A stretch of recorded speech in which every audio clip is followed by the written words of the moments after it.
بسم اللہ الرحمن الرحیم۔ السلام علیکم دوستو، دنیا بھر کی خبروں میں آج آپ سنیں گے، لیکن اس سے پہلے اگر ہو سکے تو لائک اور سبسکرائب کا بٹن ضرور دبا لیں۔ شکریہ۔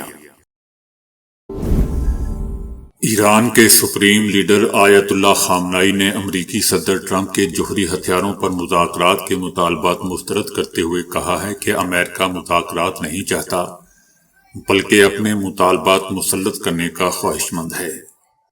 انہوں نے امریکہ کے بارے میں کہا کہ وہ پچھلے مذاکرات کے مقابلے میں پہلے سے زیادہ سخت پابندیاں عائد کرنا چاہتا ہے۔ سپریم لیڈر کا کہنا تھا کہ چند بدمعاش حکومتیں مذاکرات پر زور دے رہی ہیں، لیکن ان کے مذاکرات مقاصد مسائل حل کرنے کے لیے نہیں ہیں بلکہ دباؤ ڈالنے اور اپنے توقعات مسلط کرنا چاہتے ہیں۔ سپریم لیڈر کا کہنا تھا کہ مذکورہ ممالک کے لیے مذاکرات کا مطلب نئے مطالبات پیش کرنا ہے، مسئلہ جوہری معاملات سے متعلق نہیں ہے بلکہ وہ اپنے نئے مطالبات سامنے رکھتے ہیں جو ایران کو کسی صورت قبول نہیں ہیں۔ ان کا کہنا تھا کہ امریکہ ایران کی دفاعی صلاحیت محدود کرنے اور بین الاقوامی اثر و رسوخ بڑھاوے کا مطالبہ کرتے ہیں کہ یہ نہ کریں، فلاں سے نہ ملیں، فلاں چیزیں نہ بنائیں، یا میزائل کا ہدف مخصوص رینج سے زیادہ نہیں ہونا چاہیے۔ دوستو، یاد رہے کہ امریکی صدر ٹرمپ نے امریکی میڈیا کو ایک انٹرویو میں کہا تھا کہ ایران کے ساتھ معاملات کے لیے دو ہی راستے ہیں، عسکری یا ایران کو جوہری ہتھیاروں سے حصول سے روکنے کے لیے ان کے ساتھ معاہدہ کیا جائے۔ ٹرمپ نے کہا تھا کہ ایران کے سپریم لیڈر کو جوہری معاہدے پر مذاکرات کے حوالے سے خط بھیجا ہے اور میں ان سے مذاکرات کرنا چاہوں گا کیونکہ وہ عظیم لوگ ہیں اور میں ان کو نقصان نہیں پہنچانا چاہتا، اور توقع ہے کہ ایران خود ایسا ہی کرے گا کیونکہ یہ ان کے مفاد میں ہے۔ اسرائیلی سیاسی رہنماؤں کے اس دعوے کے برعکس کہ غزہ میں جنگ کا امکان ہے، ایک صہیونی جنرل نے اعتراف کیا ہے کہ حکومت کی فوج کو یہ جنگ جیتنے کا کوئی امکان نہیں ہوگا۔ صہیونی حکومت کے سیاسی رہنماؤں کے اس دعوے کے برخلاف کہ غزہ میں جنگ دوبارہ شروع ہو سکتی ہے، ایک صہیونی جنرل نے اعتراف کیا ہے کہ اس جنگ میں صہیونی فوج کے جیتنے کا کوئی امکان نہیں ہے۔ جنرل نے اعتراف کیا کہ غزہ میں جنگ کا دوبارہ آغاز اس حکومت کے لیے تباہ کن نتائج لائے گا۔ ان کا کہنا تھا کہ ایک بات بالکل واضح ہے اور وہ یہ کہ ہم اس بار بھی حماس کو شکست نہیں دے سکیں گے۔ اسرائیلی فوج جو پہلے ہی شام، لبنان اور مغربی کنارے میں اپنی افواج تعینات کیے ہوئے ہیں اور جسے مزید کم از کم 10,000 فوجیوں کی ضرورت ہے، اس وقت غزہ پر حملے کے لیے 4 ڈویژن کو متحرک کرنے کے قابل نہیں ہے۔ اسرائیلی میڈیا کا بھی کہنا ہے کہ فوج کی خدمت کے لیے بلائے جانے پر رد عمل کی شرح 50% تک کم ہو چکی ہے، کیونکہ بہت سے فوجی سمجھتے ہیں کہ جنگ دوبارہ شروع کرنے کی وجوہات زیادہ تر سیاسی ہیں، نہ کہ عسکری۔ غزہ میں ہر گزرتا لمحہ جہنم کے مترادف ہے۔ نیتن یاہو خود پسندی کے مرض میں مبتلا ہو چکا ہے اور وہ اسرائیلی فوج کی اصل طاقت جو اب نہایت ہی کمزور اور تھکن کا شکار ہو چکی ہے، اس سے بالکل بے خبر ہے۔ صہیونی جنرل مزید کہتا ہے کہ نیتن یاہو نے اپنی حکومت کے دوران فوج کی تعداد کو کم کرنے میں کلیدی کردار ادا کیا، اور یہی وجہ ہے کہ اسرائیلی فوج موجودہ سیکیورٹی چیلنجز کا مقابلہ کرنے میں ناکام ہے۔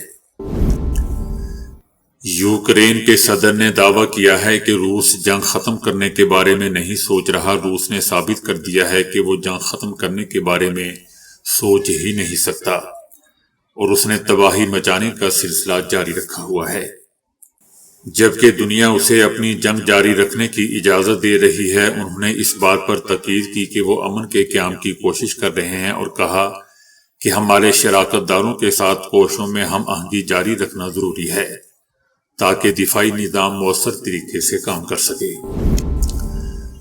سنبل کی شاہی جامع مسجد کے سروے سے متعلق 24 نومبر 2024 کو ہوئے تشدد میں 4 افراد کی جان چلی گئی تھی، جبکہ 25 سے زیادہ پولیس اور انتظامیہ کے افسران اور ملازمین بھی زخمی ہوئے تھے۔ پولیس پر پتھر پھینکنے کے الزام میں 45 برس کی فرحانہ بھی جیل گئی تھی، لیکن اب وہ بے قصور قرار دی گئی ہے اور انہیں بڑی راحت ملی ہے۔ SIT نے اپنی ایک رپورٹ میں یہ کہا تھا کہ فرحانہ کا وزن 120 کلو ہے اور وہ چھت پر چڑھ ہی نہیں سکتی۔ انسپکٹر نے بتایا کہ سنبل میں پولیس اہلکار پر پتھر بازی کے الزام میں 26 لوگوں کو گرفتار کیا گیا تھا، لیکن اس خاتون کے خلاف کوئی بھی ثبوت نہیں ملا۔ راہل گاندھی کا کہنا ہے کہ گزشتہ 30 سالوں سے کانگریس گجرات میں اقتدار سے باہر ہے، لیکن اب تبدیلی کی ضرورت ہے۔ راہل گاندھی کا کہنا تھا کہ گجرات کی کانگریس میں دو طرح کے لوگ ہیں، ایک وہ جو پارٹی کے نظریے کے تئیں پابند عہد ہیں اور عوام کے لیے کام کر رہے ہیں، اور دوسرے وہ جو BJP سے ملے ہوئے ہیں۔ ان کا کہنا تھا کہ ایسے لوگوں کو الگ کرنا ضروری ہے۔ ان کا یہ بھی کہنا تھا کہ جو کانگریس کے نام پر کام تو کر رہے ہیں لیکن عوام کا احترام اور کام نہیں کر رہے۔ مقبوضہ فلسطینی علاقے میں انسانی حقوق کے بارے میں اقوام متحدہ نے قابض اسرائیل کی جانب سے مغربی کنارے میں جاری تخریب کاری کی شدید مذمت کرتے ہوئے اسے شرمناک اور غیر قانونی قرار دیا ہے۔ UN کا یہ بھی کہنا ہے کہ غرب اردن میں جو کچھ اسرائیلی فوج کر رہی ہے وہ حیران کن نہیں ہے۔ اسرائیل فلسطین کی باقیات کو کنٹرول کرنے کی کوشش کر رہا ہے۔ اس وقت مغربی کنارے میں جو کچھ کر رہا ہے اس سے قبل یہی کچھ غزہ میں کر چکا ہے۔ اقوام متحدہ کا کہنا ہے کہ 7 اکتوبر کو جو کچھ ہوا وہ اسرائیل کے ہر کام کا جواز نہیں بن سکتا، جس میں غزہ میں لڑائی دوبارہ شروع کرنے کی کوششیں بھی شامل ہیں۔ اگرچہ اسرائیل کو مغربی کنارے میں کسی حملے کا نشانہ نہیں بنایا گیا ہے، لیکن اس کے باشندوں کو غزہ کی پٹی کے لوگوں کی طرح تشدد کا سامنا ہے۔ بین الاقوامی برادری اور خاص طور پر عرب ممالک کی جانب سے کوئی فیصلہ کن اقدامات کرنے میں ناکامی نے صہیونی فوج کو مزید حوصلہ فراہم کیا ہے۔ اقوام متحدہ نے بھی دوستو عرب ممالک کی مجرمانہ خاموشی پر تنقید کرتے ہوئے اسے افسوسناک قرار دیا ہے اور اس بات پر زور دیا ہے کہ فلسطینی آبادی تک پانی پہنچنے سے روکنے یا ان کی مذہبی آزادی پر پابندیاں عائد کرنے کے کوئی حفاظتی جواز نہیں ہے۔ اسرائیل 55 سال سے کم عمر کے فلسطینیوں کو بھی رمضان کے مہینے میں مسجد اقصی میں نماز پڑھنے سے روک رہا ہے۔ دوستو یاد رہے کہ اقوام متحدہ کے بہت سے مندوبین اس بات کی تصدیق کرتے ہیں کہ اسرائیل کا مغربی کنارے غزہ یا مشرقی یروشلم پر کوئی حق نہیں ہے۔ وہ اسرائیل سے مطالبہ کرتے ہیں کہ وہ اپنی فوجیں واپس لے اور اپنی بستیوں کو ختم کر دے یا کم از کم ایک قابض طاقت کے طور پر اپنے قانونی فرائض کی پابندی کرے۔ اقوام متحدہ نے عرب ممالک کے مقابلے میں دوسرے ممالک کی بھی تعریف کی جنہوں نے اسرائیلی پالیسیوں کے خلاف ٹھوس اقدامات کیے، جن کی کوششیں غزہ میں صدر ٹرمپ کے منصوبے کو روکنے سے آگے نہیں بڑھ سکیں۔ اقوام متحدہ نے عرب ریاستوں کے کام کرنے کی محدود صلاحیت کے دعووں کا بھی مذاق اڑایا اور کہا کہ موجودہ صورتحال صرف غزہ کی تعمیر نو پر توجہ دینے کی بجائے فلسطینیوں کے دفاع میں عرب آواز کو متحد کرنے کا ایک اہم موقع فراہم کرتی ہے۔ امریکہ کی ایک یونیورسٹی نے ایک نئی تحقیق میں دعویٰ کیا ہے کہ کورونا ویکسین بعض افراد میں پوسٹ ویکسینیشن سنڈروم یعنی PVS کا سبب بن رہی ہے۔ تحقیق میں بتایا گیا ہے کہ اس سے متاثرہ افراد میں ورزش کی عدم برداشت، شدید تھکن، سن ہونے کا احساس، ذہنی دھند، بے خوابی، دل کی دھڑکن میں بے ترتیبی، کانوں میں شور، چکر آنا، پٹھوں میں درد اور مدافعتی نظام میں تبدیلی جیسی علامات دیکھی گئی ہیں۔ یہ علامات ویکسینیشن کے 1 یا 2 دن کے اندر ظاہر ہوئی تھی، وقت کے ساتھ ساتھ مزید شدید سے شدید تر ہوتی گئیں اور طویل عرصے تک برقرار رہ سکتی ہیں۔ عالمی وبا کے بعد سے دنیا بھر میں ہزاروں افراد نے دعویٰ کیا کہ کورونا ویکسین نے ان کی صحت کو طویل مدتی نقصان پہنچایا۔ حالانکہ دوستو یہ ویکسین لاکھوں جانیں بچانے میں بھی مددگار ثابت ہوئی تھی، تاہم خاص طور پر PVS پر زیادہ تحقیق نہیں کی گئی تھی۔ ڈاکٹر ایواسا کا کہنا ہے کہ PVS کے شکار افراد کو نظر انداز کیا گیا کیونکہ یہ کوئی طبی طور پر تسلیم شدہ حالت نہیں تھی۔ ان کا مزید کہنا تھا کہ مجھے یقین ہے کہ سائنسی تحقیق کی بدولت PVS کی بہتر تشخیص، علاج اور روک تھام ممکن ہو سکے گا۔ اور اس سے ویکسین کے حفاظتی پہلو بھی مزید واضح ہو گئے۔ ماہر فلکیات ڈاکٹر ولی سوون نے حالیہ انٹرویو میں فائن ٹیوننگ آرگیومنٹ کا حوالہ دیتے ہوئے کہا ہے کہ مادہ اور اینٹی مادہ کے درمیان عدم توازن کائنات کے کسی ارادے کے تحت تخلیق ہونے کا اشارہ دیتا ہے۔ ڈاکٹر سوون کے مطابق اگر مادہ اور اس کے خلاف مادہ اینٹی مادہ برابر مقدار میں ہوتے تو وہ ایک دوسرے کو ختم کر دیتے اور کائنات میں کہکشائیں، ستارے اور زندگی ممکن نہ ہو پاتی۔ اس سے پہلے دوستوں، مشہور ماہر طبیعیات پال ڈیرک نے بھی کہا تھا کہ کائنات کی تشکیل کسی عظیم ریاضی دان کے ذہن کی عکاسی کرتی ہے۔ ان کے علاوہ دوسرے ماہرین جیسا کہ رچرڈ سوئن برن اور رابن کولنز نے بھی کہا ہے کہ کشش ثقل، پروٹون، الیکٹران ماس تناسب اور کائناتی مستقل جیسی چیزیں انتہائی نازک توازن رکھتی ہیں۔ ماہرین کا کہنا ہے کہ اگر کشش ثقل میں معمولی سی بھی تبدیلی ہوتی تو کہکشائیں اور ستارے کبھی تشکیل نہ پاتے اور زندگی ناممکن ہو جاتی۔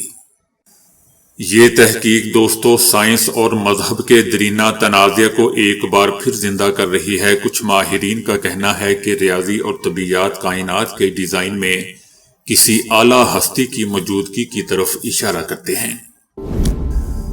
یہ تو دوستو ہونا ہی تھا۔ شام میں سیکیورٹی فورسز اور معزول صدر بشار الاسد کے حامیوں کے درمیان ہونے والی شدید جھڑپوں اور انتقامی قتل عام میں مرنے والوں کی تعداد 1000 سے تجاوز کر گئی ہے، جن میں 750 عام شہری شامل ہیں، جبکہ سیکیورٹی فورسز کے 125 اہلکار اور بشار الاسد کے حامی 148 عسکریت پسند بھی مارے گئے۔ لازکیہ اور دیگر متاثرہ علاقوں میں بجلی اور پانی کی فراہمی منقطع کر دی گئی ہے۔ یہ جھڑپیں اسد حکومت کے خاتمے کے 3 مہینے بعد شروع ہوئیں اور دمشق میں نئی حکومت کے لیے ایک بڑا چیلنج بنی ہوئی ہیں۔ بنیاس اور دیگر علاقوں میں بشار الاسد کے اقلیتی علوی فرقے کے افراد کو گھروں میں گھس کر قتل کیا گیا۔ مقامی افراد نے بتایا کہ ہزاروں افراد جان بچانے کے لیے پہاڑوں کی طرف بھاگ گئے ہیں، جبکہ بہت سے گھروں کو لوٹنے کے بعد جلا دیا گیا۔ ایک شخص کا کہنا تھا کہ بنیاس میں اس کے 20 پڑوسیوں کو گولی مار دی گئی، جن میں کچھ اپنی دکانوں میں اور کچھ گھروں میں تھے۔ مولانا فضل الرحمان نے کہا ہے کہ مولانا سمیع الحق کی شہادت کا غم تازہ تھا۔ مولانا سمیع الحق کے بیٹے مولانا حامد الحق کو بھی تم لوگوں نے شہید کر دیا۔ ان کا کہنا تھا کہ عالم دین کے خلاف بندوق اٹھانا جہاد نہیں ہے، تنگ نظری اور تخریب کاری ہے، تم مجاہد نہیں قاتل ہو۔ ان کا کہنا تھا کہ دارالعلوم حقانیہ کے در و دیوار غمزدہ ہیں۔ مولانا فضل الرحمان کا کہنا تھا کہ ہمارا عقیدہ ہے کہ موت کا وقت، جگہ اور سبب معلوم ہے، جدائی قابل برداشت نہیں ہوتی سوائے صبر کے، اور چارہ ہی کیا ہے۔ مجھے یوں احساس ہو رہا تھا کہ یہ حملہ حامد الحق پر نہیں بلکہ میرے گھر، میرے مدرسے پر ہوا ہے، یہ حملہ میرے مادر علم پر ہوا ہے۔ مولانا فضل الرحمان کا مزید کہنا تھا کہ میری کچھ معلومات تھیں کہ دارالعلوم حقانیہ پر آپریشن ہونے والا ہے۔ ریاستی ذمہ داروں سے ملاقات ہوئی اور ان سے آپریشن کا ذکر کیا۔ ان سے کہا کہ اگر ایسا ارادہ ہے تو بہت مہنگا پڑے گا۔ ان کا کہنا تھا کہ میں نے واضح کر دیا تھا کہ اگر دارالعلوم حقانیہ کی طرف دیکھا گیا تو جواب دیا جائے گا۔ مولانا حامد الحق ایک بے ضرر انسان تھے۔